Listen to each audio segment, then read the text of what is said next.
Our regular programming will not be seen, so we can bring you this KBOI-2 News special presentation.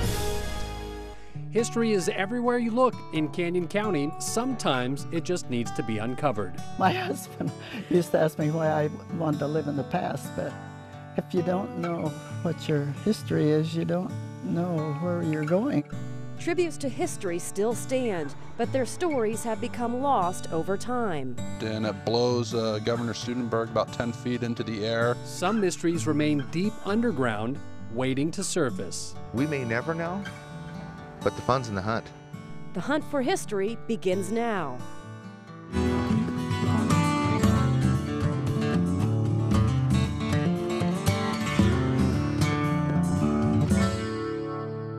Thanks for joining us for this 2 News special, Uncovering Canyon County. I'm Mike Murad with KBOI-2 News. And I'm Natalie Hurst. Over the next half hour, we're going to take you back in time to show you how Canyon County came to be. Take a look over my shoulder. You can see we're here at the Canyon County Historical Museum. It used to be a train station. In fact, it was also the hub of the area, Mike. And KBOI-2 News' Nicole Navarro joining us right now. And Nikki, I know you've been uncovering stories here in Canyon County since January for their 120th anniversary, and you found some neat things. Well, that's right. A massacre by Middleton, the only assassination of a former Idaho governor. But Mike, you found one of the most interesting stories. Well, if you've lived in the Treasure Valley for any length of time, you've probably heard stories about rumors of Chinese tunnels under the streets in Boise. Well, Canyon County and Nampa has their own story, and we were recently given exclusive access on the hunt for history. For the past 15 years, Canyon County historian Joe Bell has been trying to uncover a mystery more than a century in the making. It's in the basements of buildings along First Street South in Nampa. This is an amazing piece of history. What Bell's been looking for is evidence of Chinese tunnels burrowed beneath the surface level of buildings between 12th and 13th Avenues. And while he's yet to find entire tunnels constructed from scratch, he has found evidence of holes punched in walls that give access to a web of entrances and exits. There is no doubt in my mind that we had interconnecting basements. The question of who did it and why is not as easy to connect. Oriental Alley. This is the gathering place right here. Today, Oriental Alley is known as Wall Street.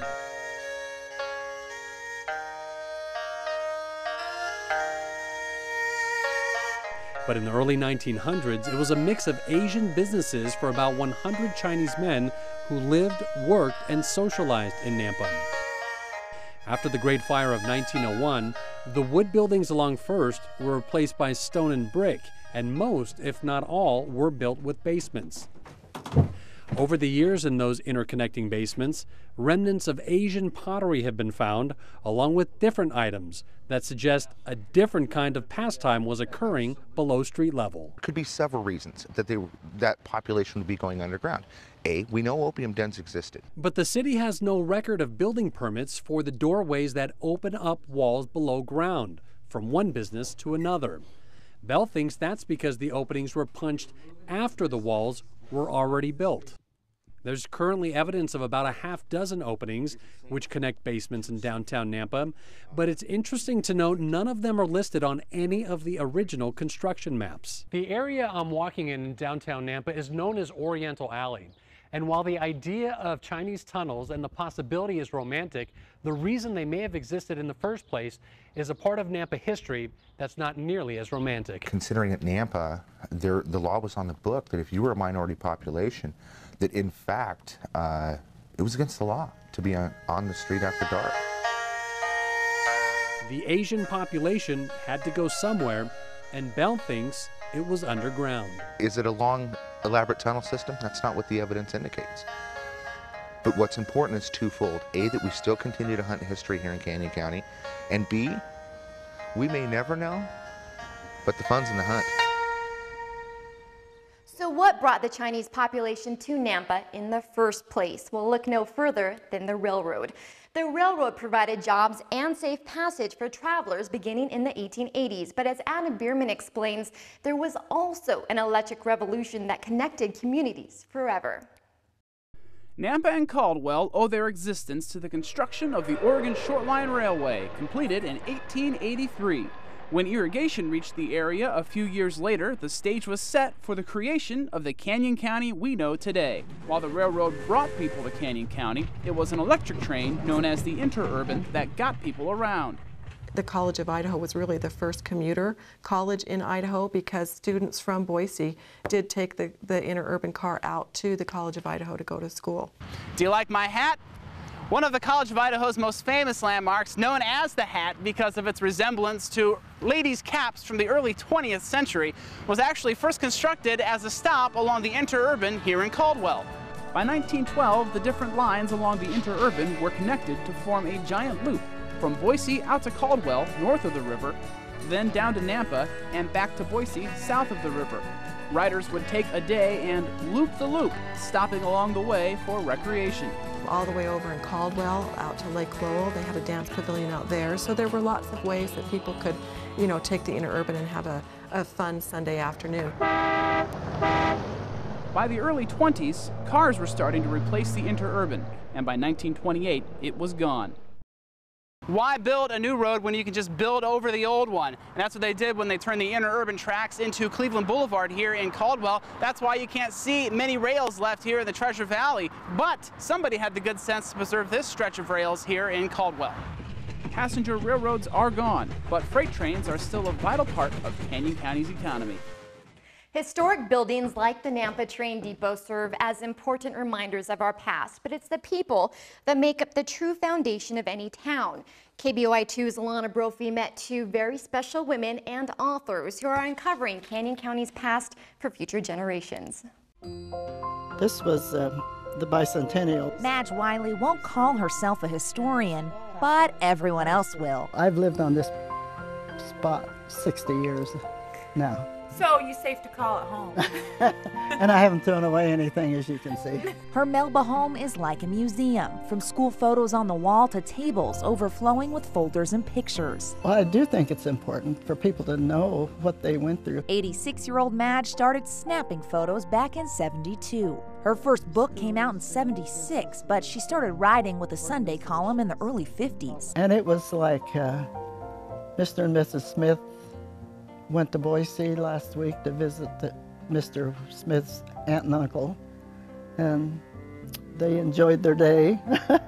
Even with 3 kids at the time, she always found time to write. My husband and kids will tell me that it's because I'm nosy, but you have to be nosy to be a reporter, and you know that. The how come and what for got Madge pretty far. She's written 7 books and is working on an 8th. And on the other side of the county, about 50 miles away, we found out there lives another wonderful woman. She's got about 20 years on Madge, so we took the trip and found out she's got the same passion. I guess I just like people. Helen Lowell has 20 years on Madge. Helen Lowell is 106 years old. That's right, 106, and sports that well-known last name. Lake Lowell was the idea of my father-in-law. He knew that if this land had water, it would be a prosperous farming community. Helen is also a well-known author. She wrote the book Our First 100 Years in 1924. It went back to the publisher for a reprint when she was 102 years old. If you've got a question, this retired teacher's got the answer, like where the small town of Notice got its name. When the wagon trains were coming out so many years ago, the wagon master came and said that they were going on the next day. And there was a bunch of them that were tired of driving and all. And they said, well, not us. So they changed it to Notice. Really? Uh-huh. Helen's lived through the Titanic sinking, wars, and at the age of 5, she met President Taft. My mother fixed my hair all up real nice and put a pretty dress on me. And we went down to the railroad track and the train stopped. And this big, just a huge man came out to the observation car, and he came over the door, leaned down and picked me up. And I handed him the roses.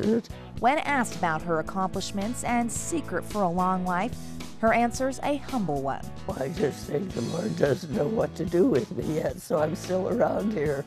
Even though she's retired, Helen is still teaching us all, so students, listen up.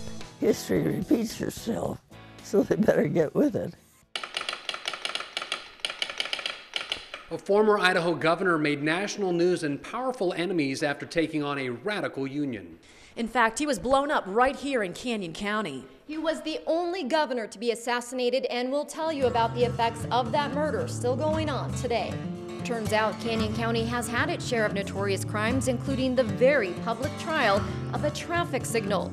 And later we'll take you all the way back to one of Idaho's worst massacres on the Oregon Trail when Uncovering Canyon County continues.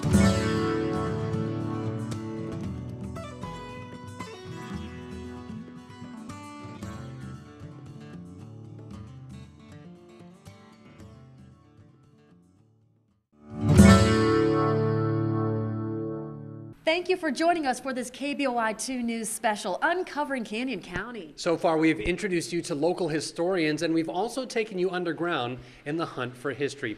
And beginning in the 1880s, towns sprung up all along the tracks of the Oregon Short Line Railroad. But buildings aren't the only reminder that we've come a long way from our humble beginnings. Before there was TV news or even the internet, there were newspapers. As Bing Crosby shows us, the Idaho Press Tribune has been serving Canyon County for decades.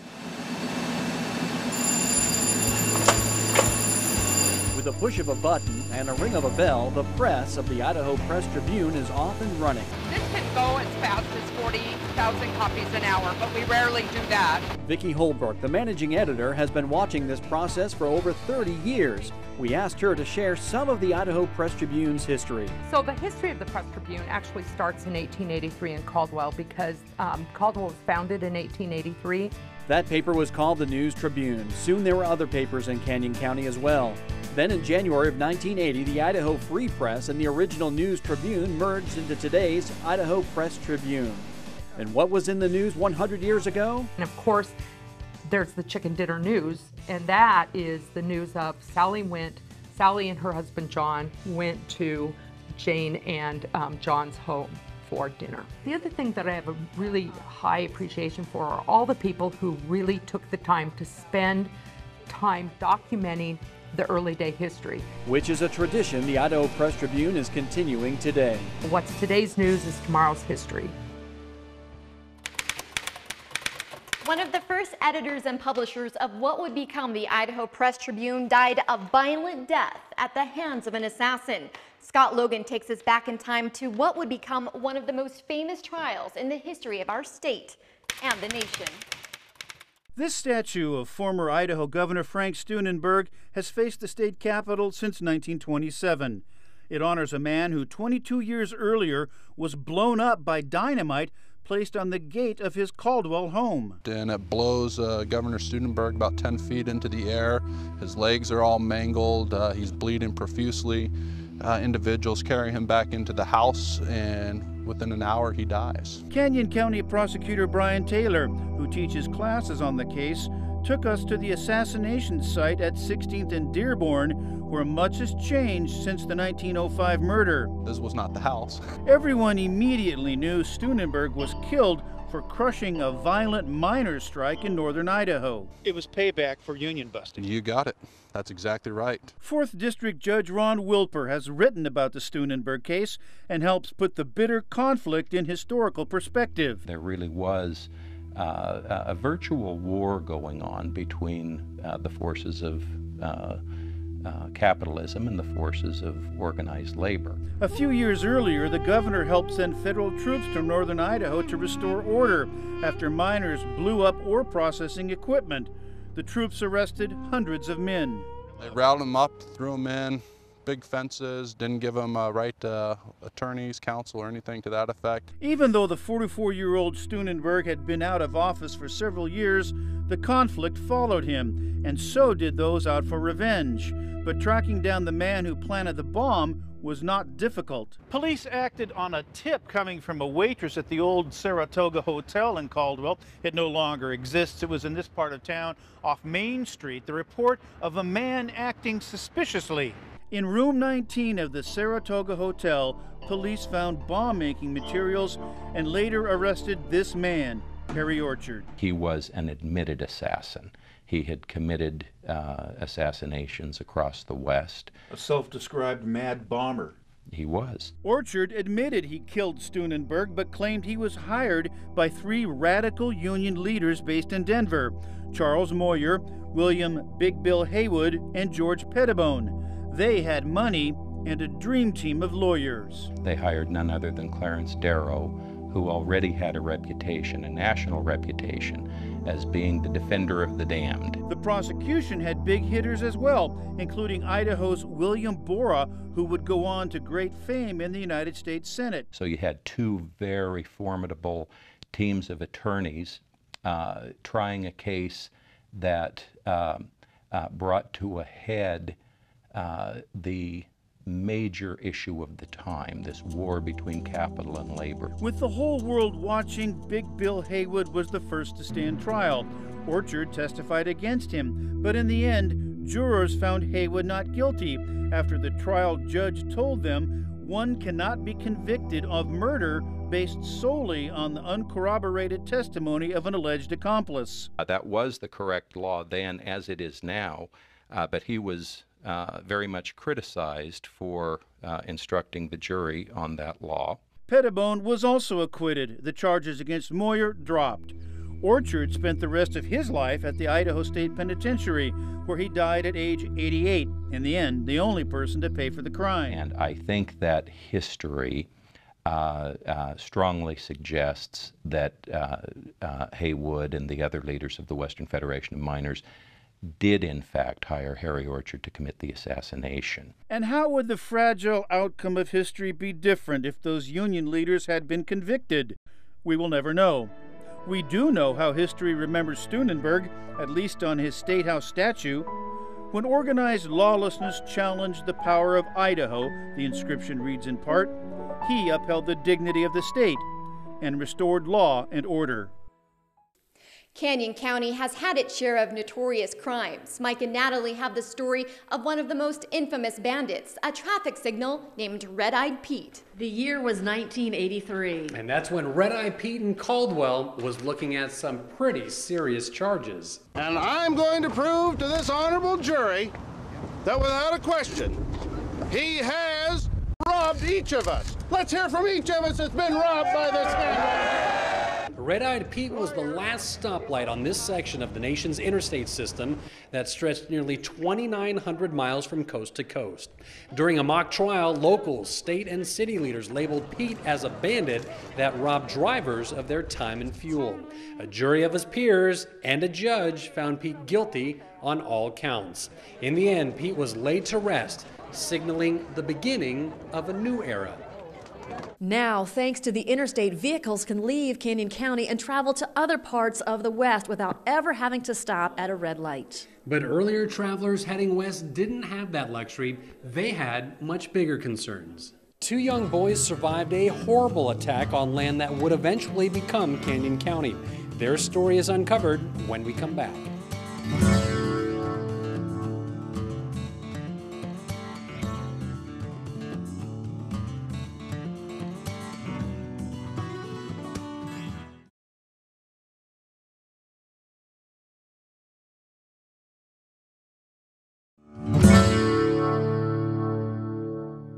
Canyon County's identity is rooted in its triumphs and tragedies, including the Steunenberg assassination. But that wasn't the first bloodshed, as the county experienced its share of growing pains. About 10 miles from downtown Nampa, something terrible happened.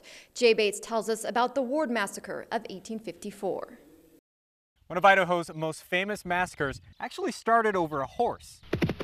19 members of the Ward Party in 5 wagons pulled off along the south bank of the Boise River. 2 white men and 3 Indians had fell in earlier in the day and tried to trade for horses. Don Shannon has spent more than 25 years researching and writing about massacres in southern Idaho. After the altercation over the horse, the Native Americans came back, and this time the violence escalated. They no more got on the trail when the Indians came upon them. And one Indian leveled his gun at one of the immigrants, and the immigrant pulled his pistol and shot the Indian dead, and that's when the attack on the wagon train really started. Other settlers weren't able to get to the site in time to save those left alive, women and children, who eventually suffered horrible deaths. Only 2 people survived, brothers William and Newton Ward, who were on hand when the Ward Memorial was dedicated. They didn't see each other until 1921 when they came here at, I think it was the Canyon County Historical Society, organized it. The U.S. Army killed some of the Native Americans who took part in the massacre, but they also took out many others who were not involved in the battle. Many say the Ward Massacre prompted the Hudson Bay Company to close off Old Fort Boise and Fort Hall, and that bloody event ushered in a more violent time along the trail. But it would be the gold rush years later that really made the area dangerous for settlers and Native Americans alike. Canyon County wasn't all crime and massacres. People here know how to have some fun as well. That may be one reason why Hollywood decided to pay us a visit in 1979. Wow, look at his guns. He really is Bronco Billy. We've got a backstage pass to the Clint Eastwood movie that captured the hearts of locals when Uncovering Canyon County returns.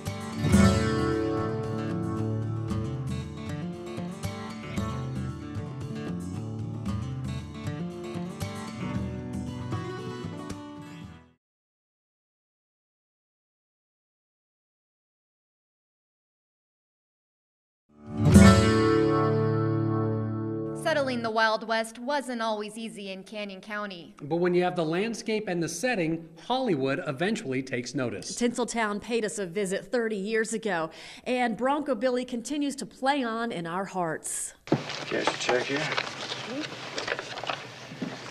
$3? Yeah, I'd like it in 2 singles and 4 quarters.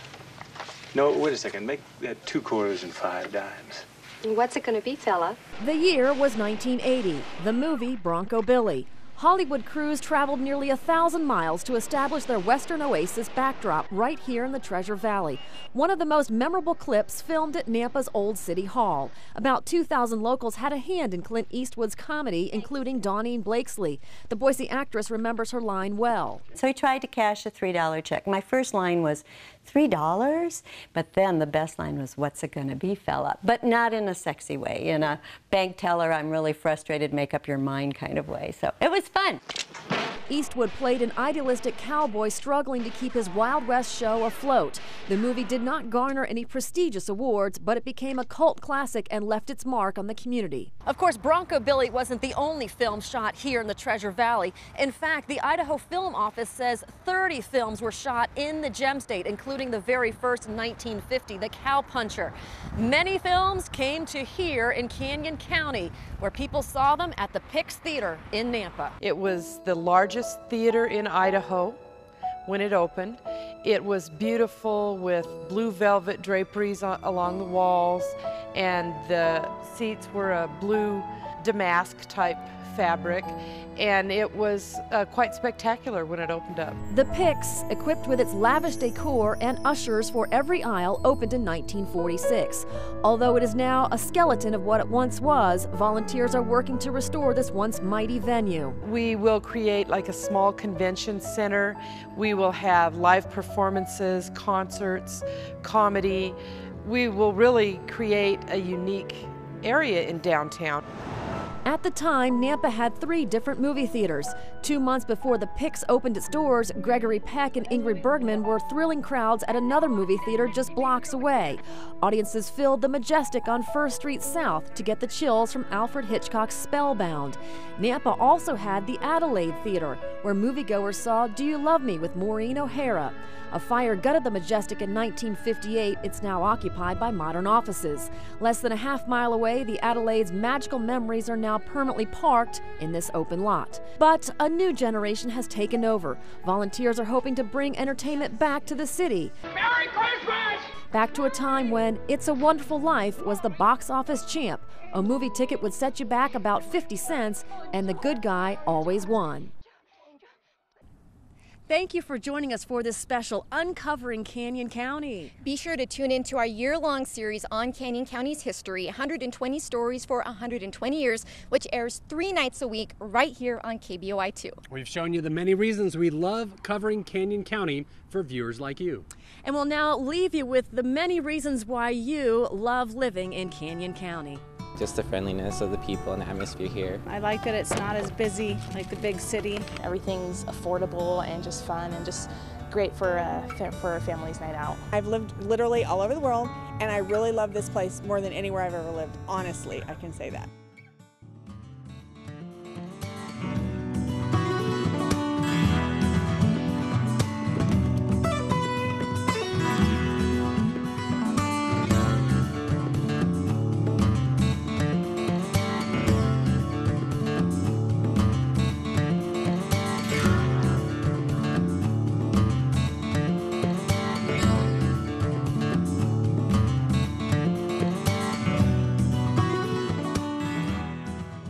A century of service and innovation. Fisher Communications.